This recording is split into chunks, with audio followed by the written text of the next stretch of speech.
पवन जायसवाल जी हमारे माननीय विधायक तिवारी जी बैठ गए, राजेंद्र गुप्ता जी हमारे पूर्व जिला अध्यक्ष, पटेल जी जज उनके हमारे पूर्व अध्यक्ष, हम सब निश्चित रूप से बहुत बेचैन थे। आपका यहाँ आना था, लेकिन हेलीकॉप्टर को जो कनेक्ट किया पहले सुगौली की सभा में चले गए। आप सब 12 बजे से यहाँ हैं। मैं आप सबसे माफी मांगते हुए आदरणीय जोगी जी को आमंत्रित करता हूँ कि आप आइए और यहाँ की जनता का मार्गदर्शन करिए। भारत माता की।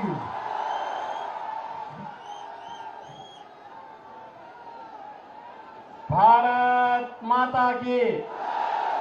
भारत माता की। भारत माता की। वंदे वंदे वंदे। बाबा सोमेश्वर नाथ के पुण्य धराधाम पर मैं मोतिहारी लोकसभा क्षेत्र के आप सभी जनता जनार्दन के प्रणाम करत बानी।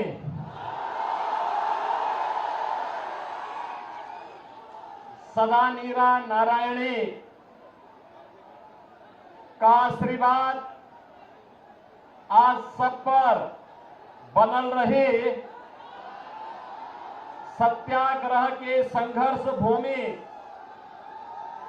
माननीय प्रधानमंत्री श्री नरेंद्र मोदी के स्वच्छाग्रह के अभियान भूमि के नमन बा। जननायक भारत रत्न कर्पूरी ठाकुर को विनम्र श्रद्धांजलि। मंच पर उपस्थित भारतीय जनता पार्टी के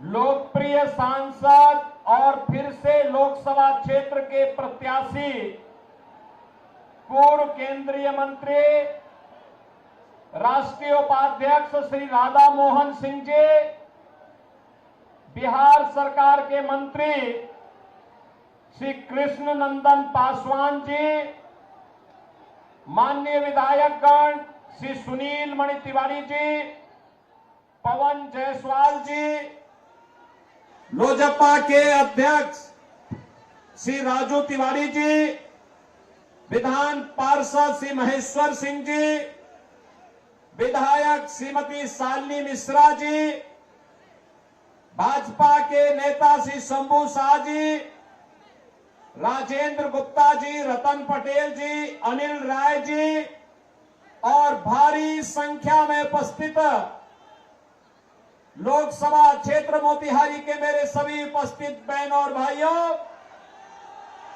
बाबा सोमेश्वर नाथ की इस पावन धरा को नमन करते हुए मैं आप सबका हृदय से अभिनंदन करता हूं, स्वागत करता हूं। और मुझे बताया गया कि आप लोग 12 बजे से यहां आए हैं। बहनों और भाइयों, पिछले 5 घंटे से इंतजार करते करते और आपके अंदर जो उत्साह है, इस उत्साह को सचमुच मैं अभिनंदन करता हूं।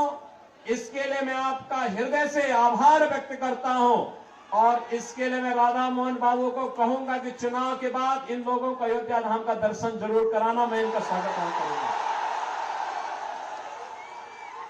बहनों और भाइयों, बिहार की धरती तो हमारे लिए माता जानकी के मायके के नाते ननिहाल जैसा है और इसीलिए उत्तर प्रदेश और बिहार उसी भाव के साथ, एक आत्मीय संबंधों के साथ हजारों वर्षों के से जुड़ा हुआ है। मुझे जब भी बिहार आना होता है मुझे बहुत अच्छा लगता है, आत्मा अभिभूत होती है और आपके उत्साह को देख करके मुझे और भी आनंद की अनुभूति होती है। आज जब लोकसभा का चुनाव चल रहा है, छठे चरण का आज अंतिम चुनाव प्रचार का दिन है आज सुबह सुबह मुझे पहले पुरी जाना पड़ा, वहां से फिर एक और लोकसभा सीट पर जाने के बाद मैं यहां आ रहा था, हेलीकॉप्टर दूसरी सीट पर चला गया। लेकिन दोनों स्थानों पर मुझे प्रचार करने के लिए आना था। अभी आपके बीच में आया हूं, लेकिन मैं आपसे कह सकता हूं कि 5 चरणों के चुनाव देश के अंदर हुए हैं। अब तक मुझे 12 राज्यों में जाने का अवसर प्राप्त हुआ है। और बहनों और भाइयों, मैं कह सकता हूं कि मोदी जी के समर्थन में पूरे देश के अंदर एक लहर अब मोदी सुनामी के रूप में बदल चुकी है। चारों ओर एक ही नारा गूंज रहा है, हर ओर एक ही स्वर है, हर एक नागरिक के मन में एक ही संकल्प है, और वह स्वर और संकल्प है, वह नारा है कि फिर एक बार और अब की बार 400 पार। तो ये आरजेडी और कांग्रेस के लोगों को चक्कर आने लगता है 400 पार का नारा सुन करके, क्योंकि दोनों मिलकर के भी 400 सीटों पे चुनाव नहीं लड़े। और ये लोग कहते हैं कि 400 पार कैसे होगा। तो जनता जनार्दन कहती है, जनता जनार्दन एक ही बात कहती है कि राम भक्त ही राज करेगा दिल्ली के सिंहासन पर। और मोदी जी परम राम भक्त जो है, इसलिए मोदी जी फिर से प्रधानमंत्री बनेंगे। ये कहते कैसे? तो जनता जनार्दन की ओर से आवाज आती है कि जो राम को लाए हैं,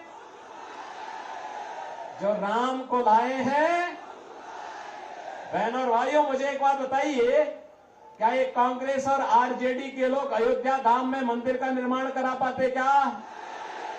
अरे तो राम विरोधी हैं। और ये लोग राम विरोधी भी हैं, इनके कारनामे भारत विरोधी भी इनको ठहराता है, इनके कारनामे गरीब विरोधी भी इनको ठहराता है। इनके कारनामे ऐसे हैं कि यह देश की जनता जनार्दन के भी विरोधी हैं, बेटी और व्यापारी के भी विरोधी हैं। बहनों और भाइयों, आज जब मोदी जी के नेतृत्व में भारत की कायाकल्प हुई है, पूरा भारत एक नए भारत के रूप में दिख रहा है। पूरे भारत के अंदर अगर आप देखेंगे 4 लेन, 6 लेन, 12 लेन के हाईवे बन रहे हैं, एक्सप्रेस हाईवे बन रहे हैं, एयरपोर्ट बन रहे हैं, ट्रेन में अत्याधुनिक ट्रेन की सुविधा हो रही है, अत्याधुनिक ट्रेन की सुविधा आ रही है, वंदे भारत, अमृत भारत, नमो भारत के रूप में मेट्रो की सुविधा देश के अंदर अलग अलग सिटी में बढ़ती जा रही है। कहीं आईआईटी, कहीं आईआईएम, कहीं एम्स, कहीं पे 1 डिस्ट्रिक्ट 1 मेडिकल कॉलेज, कहीं पे ट्रिपल आईटी, कहीं पे एनआईटी, कहीं पे कृषि विश्वविद्यालय। और केंद्र में रह करके राधा मोहन बाबू ने तो यहाँ पे कृषि की आधुनिक तकनीक का एक केंद्र ही इस क्षेत्र को बनाने का काम किया है। बहनों और भाइयों, ये सभी काम विकास के, और दूसरी तरफ गरीब कल्याणकारी कार्य भी किस तेजी के साथ। याद करिए, कांग्रेस और आरजेडी के समय में पहले तो कांग्रेस और आरजेडी का जो गठबंधन है, ये बिहार के लिए बड़ा अपशकुन है। बहनों और भाइयों, अपशकुन इसलिए है, जब इनकी सरकार रहती थी, जब ये लोग मिलते हैं तो मान के चलिए कि गुंडागिर्दी जरूर होगी, लूटपाट जरूर होगी। दूसरा, इनके समय में उपद्रव बहुत होते थे, राह चलना दूभर होता था, बिहार बदनाम हो चुका था और गरीब भूख से तड़पता था, गरीब स्वास्थ्य के उपचार में दम तोड़ देता था, किसान आत्महत्या करने के लिए मजबूर होता था, नौजवान प्लान करने के लिए मजबूर होता था। बेटी और व्यापारी दोनों सुरक्षित नहीं थी। लेकिन आज बिहार के अंदर जेडीयू और बीजेपी की सरकार और केंद्र में मोदी जी के नेतृत्व की एनडीए सरकार आने के बाद आज आप देख रहे होंगे मोदी जी 80 करोड़ लोगों को फ्री में राशन की सुविधा का लाभ दे रहे हैं। 60 करोड़ लोगों को आयुष्मान भारत की 5 लाख रुपए की सुविधा दे रहे हैं। और मोदी जी ने घोषणा की है कि फिर एक बार मोदी सरकार जब 4 जून को बढ़ेगी तो 70 वर्ष से ऊपर के हर एक बुजुर्ग को 5 लाख रुपए की आयुष्मान भारत की सुविधा प्रतिवर्ष उपचार के लिए उपलब्ध करवाएंगे। बहनों और भाइयों, किसान को किसान सम्मान निधि, हर गरीब के घर में शौचालय, हर गरीब के घर में रसोई गैस का कनेक्शन। और मोदी जी ने घोषणा की है कि अभी 10 वर्ष में 4 करोड़ गरीबों के मकान बने हैं और अगले 5 वर्ष के अंदर बाकी जितने भी गरीब बचे होंगे, जिनके पास अपना मकान नहीं होगा या कच्चा मकान होगा, झोपड़ी होगी, उन सबको एक एक मकान उपलब्ध करवाने का काम करेंगे।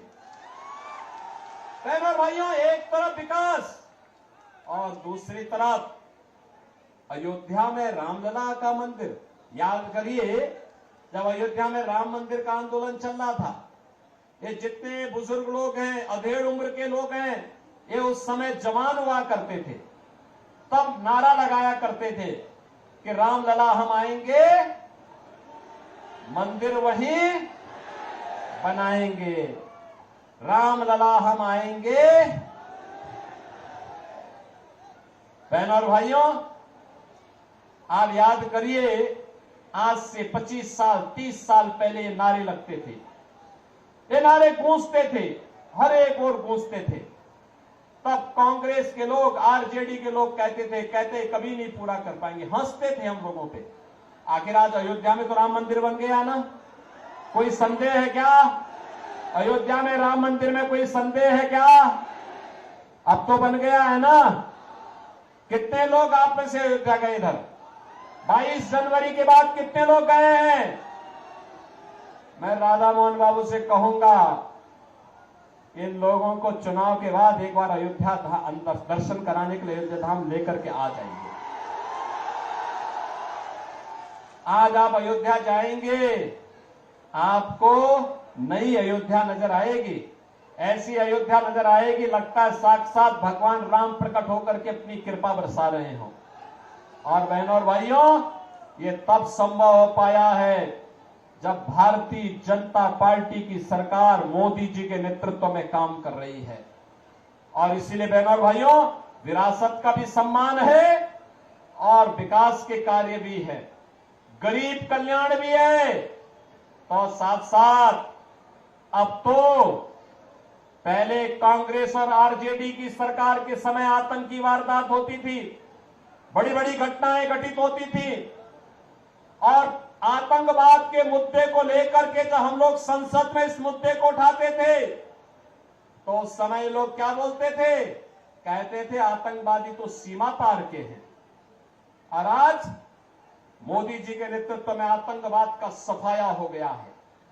आज अगर जोर से पटाखा फट जाए ना तो पाकिस्तान सबसे पहले सफाई देता है, कहता साहब मेरा हाथ नहीं है, क्योंकि इसे मालूम है ये नया भारत है, छेड़ेगा नहीं, लेकिन कोई छेड़ेगा तो फिर छोड़ेगा भी।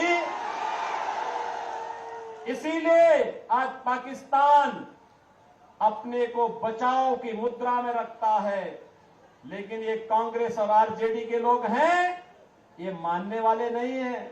कह रहे हैं पाकिस्तान के खिलाफ मत बोलो, उसके खिलाफ, उसके पास एटम बम है।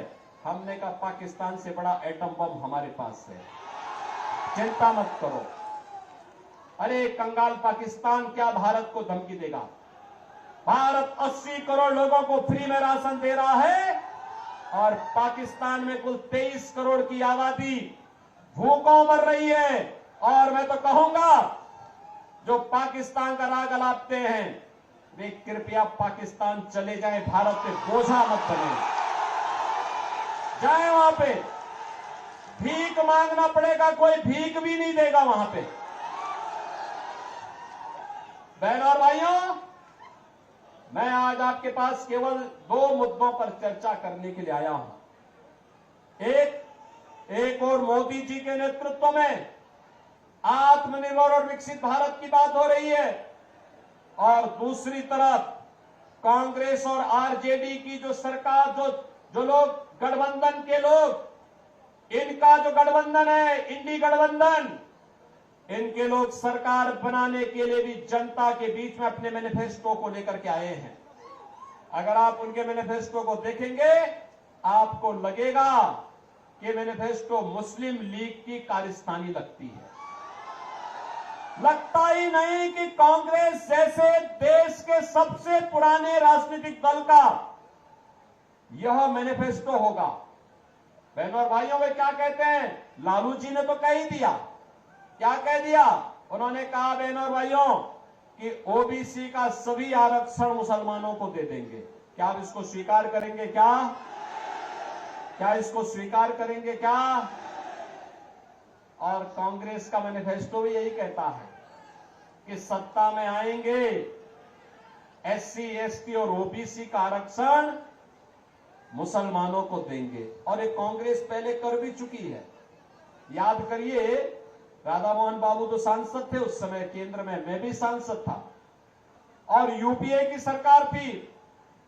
बहनों और भाइयों, यूपीए की सरकार के समय इन्होंने 2 कमीशन गठित किए थे, एक जस्टिस रंगनाथ के नेतृत्व में और दूसरी कमीशन गठित की थी जस्टिस राजेंद्र सच्चर की अध्यक्षता में।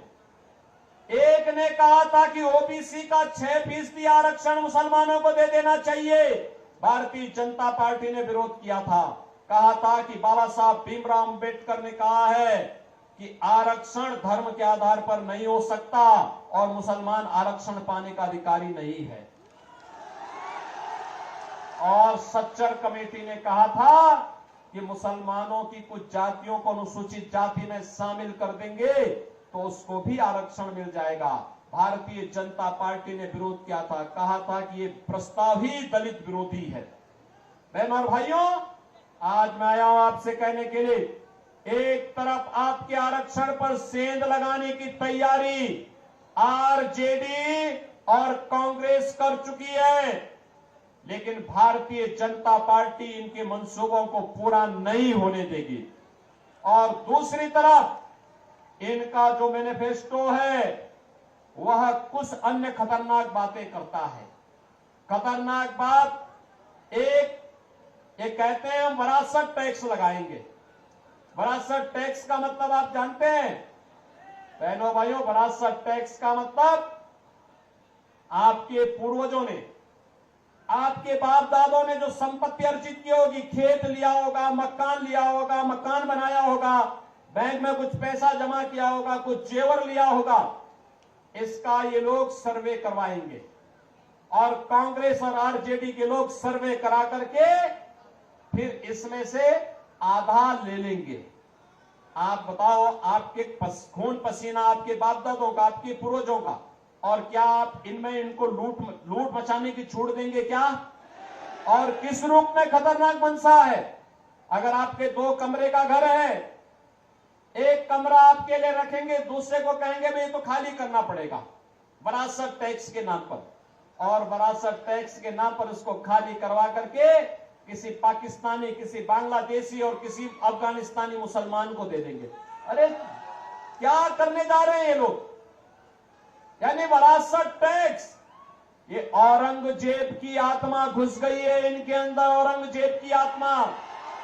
बहनों और भाइयों, औरंगजेब मुगल काल का सबसे क्रूर बादशाह था।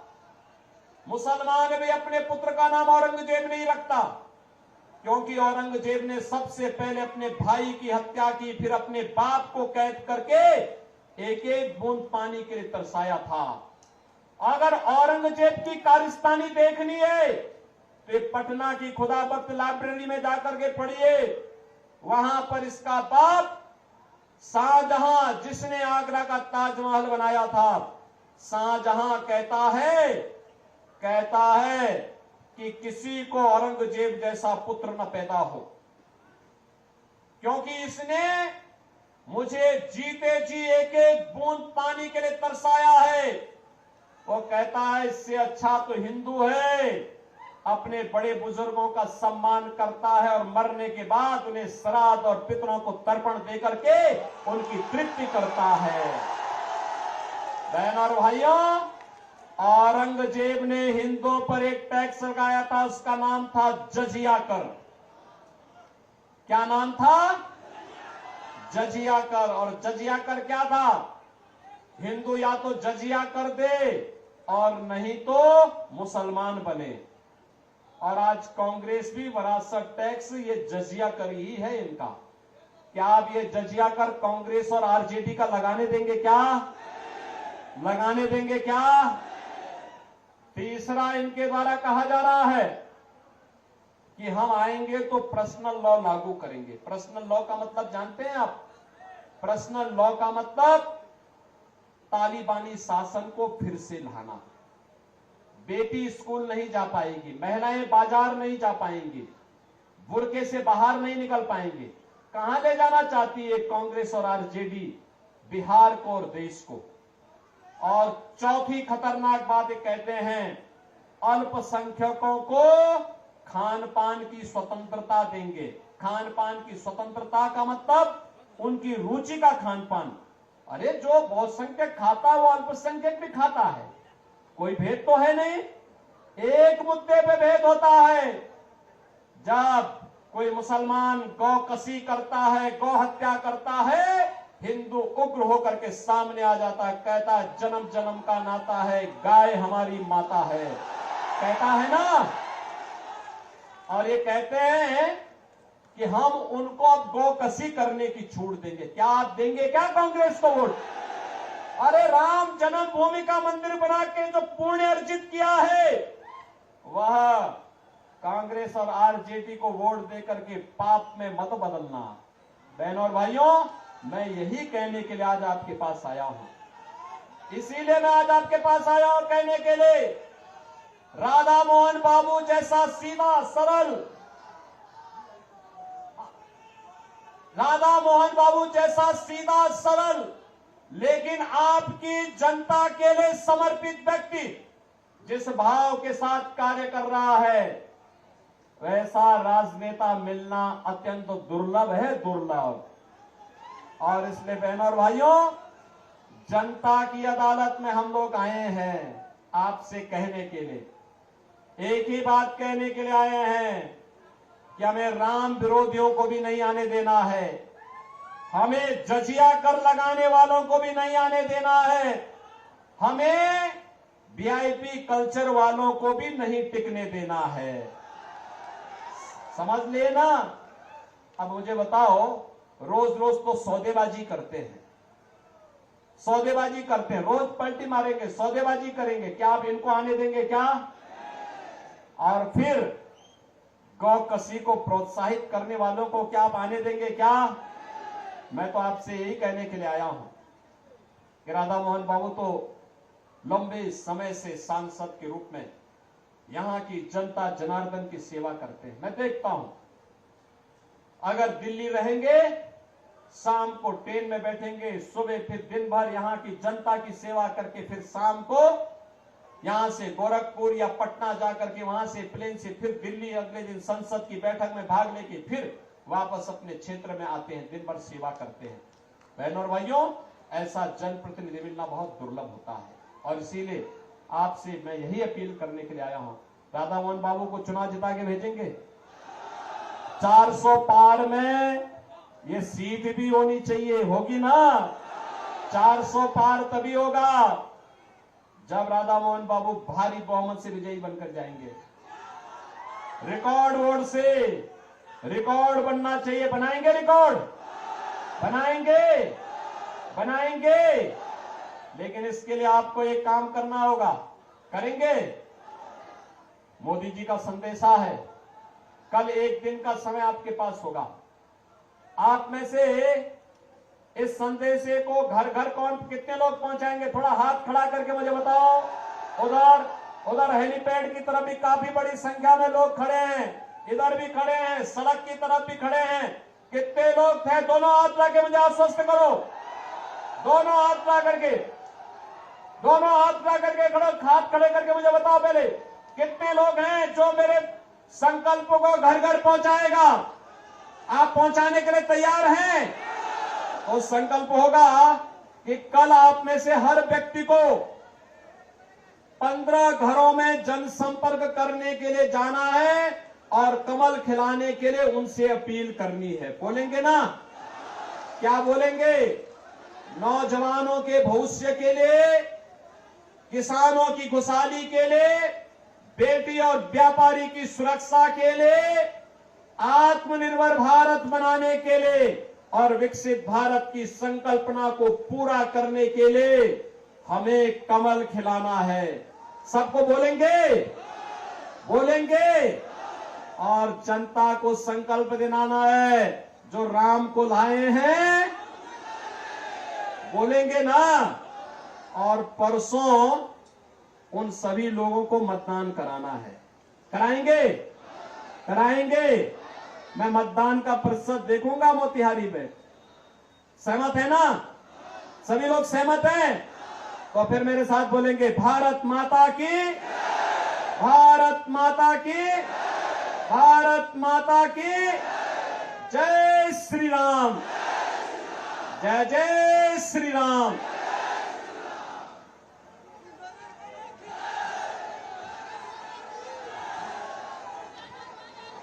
भारत माता की।